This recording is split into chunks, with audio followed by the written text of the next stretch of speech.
Hello everyone, welcome to all of you. So this is our second class of 10 minute series जिसमें हम अपना maxims of teaching वाला जो topic है उसको कवर करेंगे। ठीक है। देखो भाई वैसे तो ना मैगजीम्स ऑफ टीचिंग को 10 मिनट में कवर करना is a very difficult task, क्योंकि सीधा बताना हो ना कि सिंपल टू कम्प्लेक्स जाते हैं या कंक्रीट टू एब्स्ट्रैक्ट जाते हैं तो मैं बता दूंगी फटाफट बोल बोल के। लेकिन देखो क्वेश्चन फॉर्मेटिंग के ना इसमें टू टाइप्स हो सकते हैं। एक तो पहला तो ये है जैसे आपको चार दे दिए, मतलब मैगजीम्स दे दी और उसमें से कोई इनकरेक्ट कर दिया वो पूछ लिया या करेक्ट दे दिया करेक्ट पूछ पूछ लिया, वो तो आप सिंपल इसको याद करके भी कर लोगे। लेकिन बात तब है जब आपसे ना मतलब कोई एग्जांपल दे दिया सपोज क्वेश्चन में और फिर आपसे ऑप्शन में पूछ लिया कि इसमें जो बेस्ट सुटेबल मैगजीम है ना वो आपको कौन सा लग रहा है। थोड़ा सा मतलब अगर डिफिकल्टी लेवल हाई चला जाता है तो उसके लिए आपकी अंडरस्टैंडिंग है ना वो जरूर होनी चाहिए इस टॉपिक में कि कौन से में मतलब किस में क्या बताया हुआ है किसका मतलब क्या है। तो ये मैं कोशिश करूंगी कि आपको मतलब सारी चीजें इसमें समझ आ जाएं। बट फिर भी मतलब हम ब्रीफ में लेते हुए चल रहे हैं ना तो चीजों को थोड़ा सा ब्रॉड नहीं करेंगे। ऐसा नहीं है कि मतलब बढ़ाते जाएंगे, मतलब जितने जितनी जरूरत होगी ना उसको उतना ही कवर करेंगे। तो स्टार्ट कर लेते हैं अपना मैगजिम्स। पहले तो मैगजिम्स होता क्या है, देखो मैगजीन्स का सिंपल सा मतलब क्या है कि जो टेक्निक्स टीचर यूज कर रहा है, data teacher adopts for effective teaching learning. जो मतलब वो यूज कर रहा है टेक्निक्स ताकि उसकी टीचिंग लर्निंग है वो इफेक्टिव बन सके। इफेक्टिव लर्निंग ना हमने जो फर्स्ट क्लास ली थी उसमें आपको बताया था, मैंने तीन कीवर्ड्स बताए थे, वो अपने रिलेट कर लेना कि कौन कौन से थे इफेक्टिव टीचिंग में। They accelerate momentum of teaching learning process and help in achieving success in classroom. ये क्या करते हैं कि टीचिंग लर्निंग प्रोसेस है ना उसको एक्सलरेट कर देते हैं, मतलब बढ़ा देते हैं। और फिर ताकि जो सक्सेस है ना वो मिल सके, जो भी उनका गोल है ना वो अचीव हो सके। तो सिंपल सा मीनिंग इसका ये है, इसमें ज़्यादा टाइम लगाएंगे नहीं, नेक्स्ट में भी मीनिंग ही बता रखा है थोड़ा सा डिफरेंट डिफरेंट वे में कि मोटिवेट करता है लर्नर्स को and also make teaching learning process effective fruitful inspirational and meaningful. जितनी ज़्यादा आप टेक्निक्स या जितनी ज़्यादा आप मेथड्स या मतलब जितने ज़्यादा आप एड्स यूज करोगे ना अपने टीचिंग में। अब जैसे देखो ये लगा रखा है मैंने, मतलब थोड़ा सा इंटरेक्टिव चीजें ना ये तो है ही कि ज्यादा वो करती हैं, इंटरेक्ट करती हैं लोगों को कि हाँ ये चीजें इसमें कुछ मिलेगा हमें देखने को। मतलब एक तो सिंपल सी चीज लिखी हो और उसके साथ में कुछ आपको और एडवांस में बताया हो, कुछ मतलब देखने का हो कुछ सुनने का हो, तो आपका जो इंटरेस्ट है ना वो थोड़ा सा और डेवलप होने लग जाता है। तो ये इसीलिए होते हैं ताकि इफेक्टिवली जो टीचिंग है ना वो हो सके। नेक्स्ट हम अब सीधा आ जाते हैं अपने जो टीचिंग मैगजीन्स हैं वो कौन कौन से हैं। एक तो सिंपल सी बात यह है कि आपने ये याद रखना है कि हैं कौन कौन से। सिंपल टू कम्प्लेक्स कि अच्छा हो ना कि सीधा मतलब जैसे ये दे दिए पॉइंट्स तो आपको कम से कम एक नंबर तो इसमें पक्का हो ना कि ये आपको ये तो अच्छे से याद हो। नॉन टू अननोन जाएंगे, पर्टिकुलर टू जनरल जाएंगे, कंक्रीट टू एब्स्ट्रैक्ट जाएंगे और एनालिसिस टू सिंथेसिस जाएंगे। अब ये पर्टिकुलर जनरल है ना इसमें काफी को मतलब ऐसे रहता है कि पता नहीं पर्टिकुलर जनरल टू पर्टिकुलर है या आप इसको ना पीजी से याद रख लो कि पीजी में जाएंगे, मतलब पर्टिकुलर से जनरल में जाएंगे, एनालिसिस टू सिंथेसिस जाएंगे। और इसको एक एक करके हम आगे डिस्कस करेंगे। एम्पिरिकल से रेशनल की तरफ जाएंगे, इंडक्शन टू डिडक्शन जाएंगे। इंडक्शन टू डिडक्शन का भी आपको मतलब पता होना चाहिए। इंडक्शन वो होता है जिसमें पहले एग्जाम्पल देते हैं उसके बाद रूल की तरफ जाते हैं। इसको हिंदी में शायद आगमन कहते हैं। देखो हिंदी में थोड़ी बहुत मिस्टेक हो जाए ना तो देख लेना है, मेरे को मतलब हिंदी में इतना कंफर्म नहीं है, बट शायद तो आगमन ही कहते हैं। डिडक्शन वो होता है जिसमें रूल से फिर एग्जाम्पल की तरफ जाते हैं। ठीक है, इसको निगमन कहते हैं। साइकोलॉजिकल टू लॉजिकल जाएंगे, होल्ड से पार्ट्स की तरफ जाएंगे, नियर टू फार जाएंगे। अब इसको एक एक करके फटाफट हम डिस्कस कर लेते हैं। जैसे नॉन टू अननोन है, पहले वो चीज बताएंगे बच्चे को जो उसको पता है। जैसे फॉर एग्जाम्पल अब ये नॉन टू अननोन का आपको पता है ना, देख के ही पता चल रहा है कि जो चीज पहले उसको पता है उससे ना पता वाली चीज पे जाएंगे, तो सीधा इसको हम एग्जाम्पल से समझ लेते हैं। जैसे फॉर एग्जाम्पल ब्रीदिंग है, आपने सुना होगा जैसे ब्रीदिंग है, इस लेवल पे आगे तो हमें पता चल गया ब्रीदिंग और रेस्पिरेशन अलग अलग होते हैं। लेकिन अगर कोई छोटे बच्चों से पूछ ले तो वो ये बताएंगे ब्रीदिंग भी सांस लेना, O2 लेना, CO2 छोड़ना, यही बताएंगे वो। और रेस्पिरेशन वो भी तो यही होता है, वो कहेंगे ये दोनों सेम ही तो होते हैं। लेकिन हमें पता है ना कि ब्रीदिंग तो ये होता है एक्सचेंज ऑफ गैसेस, लेकिन रेस्पिरेशन क्या होता है, जो O2 हम ले रहे हैं ना उसको यूज करना, किस लिए, ताकि हम जो फूड है उसका ब्रेक डाउन कर सके।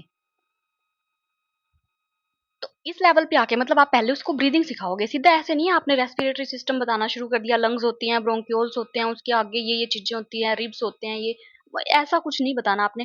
मतलब एकदम से कम्प्लेक्स नहीं करना चीजों को, अननोन में नहीं जाना एकदम से, आपने पहले उसको जो नॉन चीजें हैं ना वो बतानी है। ब्रीदिंग बतानी है कि अच्छा ऐसे सांस लेता है तो O2 हम जो अंदर लेके गए हैं उसका यूज क्या होगा, उसका यूज ऐसे होगा। तो इंग्लिश में भी हमने यही करना है। जैसे पहले टेंसेस बताएंगे फिर उसको एक्टिव वॉइस और सिंपल सी बात है, जब उसको टेंस आते होंगे तभी तो एक्टिव वॉइस और पैसिव वॉइस में वो जाएगा ना, तभी तो चेंज करने आएंगे उसको। तो ये सिंपल सा है, इसका मैथ का भी आप देख सकते हो। देखो हर किसी के एग्जांपल को लेने बैठेंगे ना तो 10 मिनट तो एक जो पॉइंट है ना उसी में हो जाएगा।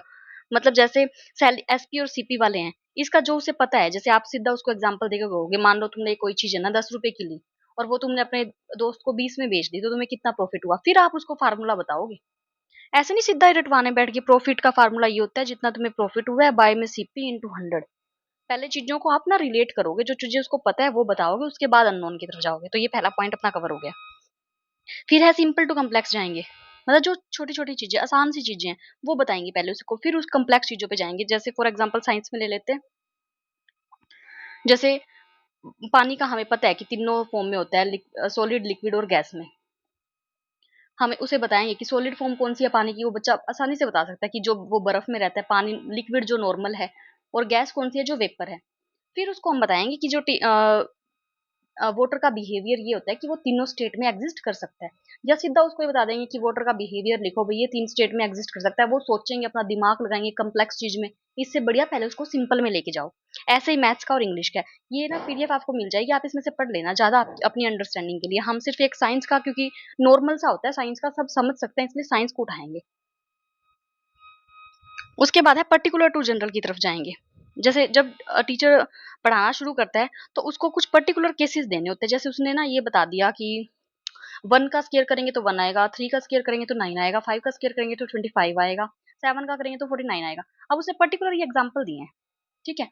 अब आगे जाके वो जनरलाइज करेगा इस चीज को कि जब हम ओड का स्क्वायर करते हैं तो we will get odd number, तो हमें ओड ही मिलता है। ऐसा नहीं सीधा, मतलब बस बेस यही है कि सीधा कोई स्टेटमेंट आपने लिखवानी नहीं है, पहले उसको एग्जांपल देना, पर्टिकुलर कोई चीज बतानी है, उसके बाद आपने जनरलाइज करके उसको बताना है। जैसे मैथ्स में ये दिया हुआ है, उसके बाद इसमें साइंस में दिया हुआ है कि जैसे पीरियोडिक टेबल है, उसमें कोई भी आप कंसेप्ट समझाना चाहते हो कि अल्कली मेटल्स होते हैं, अल्कलाइन अर्थ मेटल्स होते हैं, उससे पहले आप उनकी थोड़ी थोड़ी प्रॉपर्टीज के बारे में बताओ। जनरल जो प्रॉपर्टीज है ना उनके बारे में बताओ, फिर उनको जाके आगे कैरेक्टर्स बताओ, जो जनरलाइज करो उनको कि ये चीजें ऐसे जनरलाइज हो रही हैं, इसीलिए ये पीरियोडिक फॉर्म, इस फॉर्म पीरियोडिक टेबल है जो इस फॉर्म में होती है। उसके बाद नेक्स्ट हमारा है कंक्रीट टू एब्स्ट्रैक्ट। ये मोस्ट आस्क्ड है, मतलब हमेशा है भी सिंपल सा कि मूर्त से अमूर्त।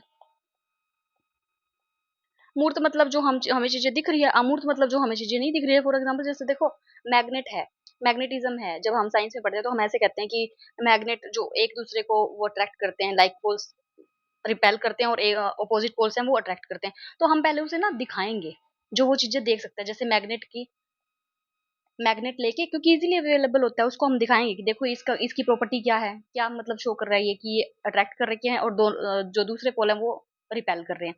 फिर उसके बाद हम उसको, जो एब्स्ट्रैक्ट मतलब जो वो चीज नहीं देख पा रहा, जो उसको प्रॉपर्टीज के बारे में नहीं पता, जो उसने समझनी है, फिर उसको आगे हम बताएंगे इस बारे में।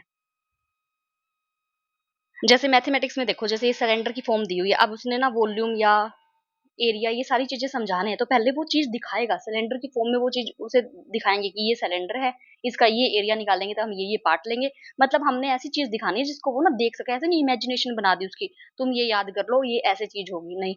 हमने पहले उसे जो वो चीज देख सकता है ना, जो उसके विजन में है, पहले वो चीज दिखानी है, उसके बाद हमने कंसेप्ट उसका जनरेट करना है। उसके बाद है अपना होल टू पार्ट्स। मतलब कंप्लीट, जैसे फॉर एग्जांपल देखो हमें एक्सक्रीटरी सिस्टम है, साइंस में हमने ये पढ़ाना है बच्चे को। तो अब हम एक्सक्रीटरी सिस्टम अगर किसी से नॉर्मली पूछे ना, तो 6 7 बच्चे को पता होगा कि जो मतलब जो वेस्ट प्रोडक्ट है उसको बाहर निकालना, उसको एक्सक्रीटरी, वो एक्सक्रीटरी सिस्टम में आता है। बजाय इसके हम उससे ये पूछे ग्लोमेरुलस बताओ क्या होता है, नेफ्रॉन बताओ क्या होता है तो ये इसी के पार्ट ना, आगे जाके इसी में आ रहे हैं ऑर्गन, जो इसकी बेसिक यूनिट है नेफ्रॉन, एक्सक्रीटरी सिस्टम की बेसिक यूनिट है। लेकिन बजाय इसके कि हम सीधा पार्ट्स में जाएं, हम पहले होल को कवर करेंगे। ऐसे ही जैसे मान लो हमने रेस्पिरेटरी सिस्टम बताना है, उसके पहले हम उस सिस्टम को, पूरे सिस्टम को लेके चलेंगे कि सिस्टम होता क्या, उसके बाद धीरे धीरे जाके हम कैसे प्रोसेसिंग होती है, कैसे इनका एक्सचेंज होता है गैसेस का, कैसे ये गैसेस यूज होती है, फिर हम पार्ट्स में धीरे धीरे जाने लगेंगे। जैसे देखो ऑर्गन्स के बारे में बताना है तो हम ऑर्गन सिस्टम से शुरू करेंगे और फिर हम धीरे धीरे उसके पार्ट्स की तरफ जाते जाएंगे। मैं ये सारे पॉइंट्स इसीलिए नहीं कवर कर रही हूँ क्योंकि ये आप ना देख के समझ सकते हो इन चीजों को। ऐसा नहीं है कि मैं एक एक चीज, एक एक लाइन को पढ़ूंगी, अदरवाइज वही बात है, फिर क्लास ज्यादा लंबी हो जाएगी और ये 10 मिनट की जगह 20 मिनट 30 मिनट की तक चली जाएगी। इसीलिए है कि आप ना एक एक एग्जाम्पल लेके सारा, कि आपको पॉइंट कवर हो पाए बस। उसके बाद है हमारा एनालिसिस टू सिंथेसिस। मतलब पहले हम कोई भी चीज है ना उसको इजी पार्ट्स में कन्वर्ट करेंगे। जैसे एक मैथ में कोई प्रॉब्लम है, ठीक है, उसको हम पार्ट्स में तोड़ेंगे। मतलब कई बार ऐसा हो जाता है ना, जैसे सम है वो बहुत ही मतलब क्वेश्चन है ना वही इतना लंबा चौड़ा हो जाता है कि हमें ये देखना पड़ता है यार इसमें निकालना क्या है और कहाँ से कैसे क्या निकालना है। तो उसका सिंपल सा तरीका होता है, जैसे मैथ में बताते भी हैं, पहले जो जो की चीजें गिवन है ना वो आप नोट कर लो, ये चीजें गिवन है, फिर हमने फाइंड आउट क्या करना है, वो चीजें निकाल लो। मतलब उसको ना तोड़ लो ऐसे चीजों को, और फिर धीरे धीरे आप प्रोसीड करो। एनालिसिस मतलब तोड़ देना, पहले पहले एक पार्ट्स में तोड़ दो उसको, और फिर सिंथेसाइज करो कि अच्छा ये चीज निकालनी थी, फिर सेकंड पॉइंट निकालो, हाँ अब ये निकाला था, फिर एग्रीगेट करके अपना रिजल्ट निकालो। तो इसका सिंपल सा मीनिंग यही है एग्रीगेट टू जो सिंथेसिस है उसका। एम्पिरिकल टू रेशनल नेक्स्ट है अपना, एम्पिरिकल टू रेशनल। इसमें क्या होता है कि जो बच्चे को ऑब्जर्व हो रही है ना चीजें, ये बिल्कुल उसी की तरह है जैसे हमने कंक्रीट वाला किया था। जो चीजें ऑब्जर्व हो रही है ना पहले उसको वो दिखाओ, जो मतलब कंक्रीट है, पर्टिकुलर है, जो सिंपल है। जैसे फॉर एग्जांपल हमने पोल्यूशन के आगे, पोल्यूशन के बारे में पूरा पढ़ाना है, तो हम पहले उससे ये नॉर्मल सी चीजें पूछेंगे ना कि जैसे किस कारण से जो इतना धुआं हो रहा है, दिवाली का टाइम है, जैसे कि किस कारण से इतना धुआं हो रहा है, क्यों हो रहा है। फिर उसको जाके वो जोन डिप्लीशन वगैरह के बारे में, क्योंकि ये कम्प्लेक्स टर्म है, जो स्टार्टिंग में पढ़ रहा है पोल्यूशन वाला उसको क्या पता होगा कि ओजोन डिप्लीशन क्यों हो रहा है, कौन सी गैसेज रिस्पॉन्सिबल है। तो हमने पहले एम्पिरिकल मतलब जो सिंपल सी चीजें है ना उनको लेके चलेंगे, उसके बाद हम रेशनलाइज करेंगे उस कंसेप्ट को। जैसे फॉर एग्जांपल देखो ये कहा हुआ है कि वाटर बॉईल करता है हीटिंग पे, ये तो आप सिंपल सा प्रोसेस बता दोगे कि जब हम पानी को गर्म करते हैं तो क्या होता है, वो कहेंगे उबलने लगता है पानी। लेकिन बाद में हम बताएंगे जो उनकी काइनेटिक एनर्जी है ना वो बढ़ जाती है, इसलिए जो मॉलिक्यूल्स है वो दूर दूर हो जाते हैं। अब सीधा ये बताने लग जाओ कि ऐसे हम पानी को गर्म करेंगे तो ये चीजें हो जाएंगी। पहले आप उसका कंसेप्ट है ना, उसकी जो सिंपल नॉलेज है उसको चेक करोगे, फिर अपने कंसेप्ट को रेशनलाइज करोगे। तो इस पॉइंट का सिंपल सा मतलब ये है। नेक्स्ट है अपना फिजियोलॉजिकल टू लॉजिकल। मतलब पहले इसमें क्या है कि हम पहले चाइल्ड की फिजियोलॉजिकल जो स्टेट है ना उसको चेक करेंगे। Psychological, sorry sorry sorry, physiological नहीं साइकोलॉजिकल। मतलब उसका जो माइंड है, उसका इंटरेस्ट क्या है, उसको कितनी पहले से नॉलेज है और कितनी उसको नहीं है। फिर उसका लॉजिकल, फिर हम लॉजिकल थिंकिंग पे जाएंगे। देखो जैसे हम साइकोलॉजी ऑफ चाइल्ड को लेके चलेंगे कि इसमें इंटरेस्ट क्या है, एबिलिटीज क्या है, एप्टीट्यूड्स क्या है, उसकी नीड्स क्या है, ये रिएक्शन, ये सारी चीजें हमें पता होनी चाहिए चाइल्ड की। उसके बाद हम अपना कंसेप्ट लगाएंगे कि हमने कौन सा कंसेप्ट उसको किस लेवल तक सिखाना है। इसका सिंपल सा मतलब ये है, ये मेन डिपेंड करता है मतलब चाइल्ड की जो साइकोलॉजिकल डेवलपमेंट है ना उस पे। नेक्स्ट है अपना near to far. Near to far का भी देखो, आपको ना कई चीजें तो देखने से ही समझ आ गई, कुछ इसमें है जो टिपिकल से हैं थोड़े। नियर टू फार मतलब जो पास वाली चीजें है ना पहले बिल्कुल उसके बारे में, हम जो चीजें उसको पता है, जैसे कोई उसके बिल्कुल पास, जैसे कॉलोनी है उसकी, उसे ये पूछोगे आप कौन सी कॉलोनी में रहते हो, फिर आपका कौन सा डिस्ट्रिक्ट है, या सीधा मतलब ऐसे करने लग जाओगे ना आप, कम्प्लेक्स लेवल पे दूर की चीजों पे ले जाओगे कि हमारी कंट्री कौन सी कंट्री है कितनी। तो पहले पास की चीजों से लाओ, उस डिस्ट्रिक्ट का स्टेट कौन सा है, फिर आपका मतलब धीरे धीरे बढ़ते जाओ आप। पहले पास से शुरू, अब ये कॉलोनी तो उसकी पास की होगी ना, रहता तो यहीं पे है, कॉलोनी तो बिल्कुल सुनता ही है। जैसे बच्चे को, छोटे से बच्चे को भी आजकल तो एड्रेस सिखा देते हैं कि ये एड्रेस है आपका। फिर उसको आगे ना आप फार वाली चीजों, दूर वाली चीजों पे लेके जाओ। अब इसके एडवांटेजेस क्या क्या हैं, देखो यही है कि सिंपल और इंटरेस्टिंग बनाती है टीचिंग को, जॉयफुल और इंटरेक्टिव, पर्पसफुल एंड मीनिंगफुल बनाती है। ये सिंपल सिंपल हैं जो आप पढ़ लोगे ना तो भी हो जाएंगे कि साइंटिफिक एटीट्यूड डेवलप होता है बच्चों का, क्रिएटिव बनाती है, क्रिटिकल थिंकिंग डेवलप करती है। तो ये तो बेसिक है बिल्कुल एडवांटेजेस, ये आपने पढ़ लेने हैं। तो ये हमारा जो सेकंड क्लास का टॉपिक था ये है। इसमें हम बिल्कुल अपने इंपॉर्टेंट टॉपिक है ना सारे कवर कर लेंगे टीचिंग एप्टीट्यूड के। और एक एनईपी वाले क्वेश्चंस की भी कोई पूछ रहा था, तो ना मैं क्वेश्चंस भी जल्दी उसके देखूंगी। अगर आपका पूरा हो गया है वो तीनों वीडियोस, तो मतलब कुछ 50 के करीब क्वेश्चंस कर लेंगे हम प्रैक्टिस उसके एनईपी के, क्योंकि ज्यादा में तो वही है, ज्यादा टाइम लगेगा उस पर, तो काफी मतलब थोड़ा एक्सप्लेन भी करना पड़ेगा। तो अराउंड 50 तक कर लेंगे, उसमें लगभग तो सारे कंसेप्ट आ ही जाएंगे। बाकी फिर देखते हैं आपके उसके अकॉर्डिंग। चलो तो आज के लिए इतना ही है। Thank you, take care, bye bye.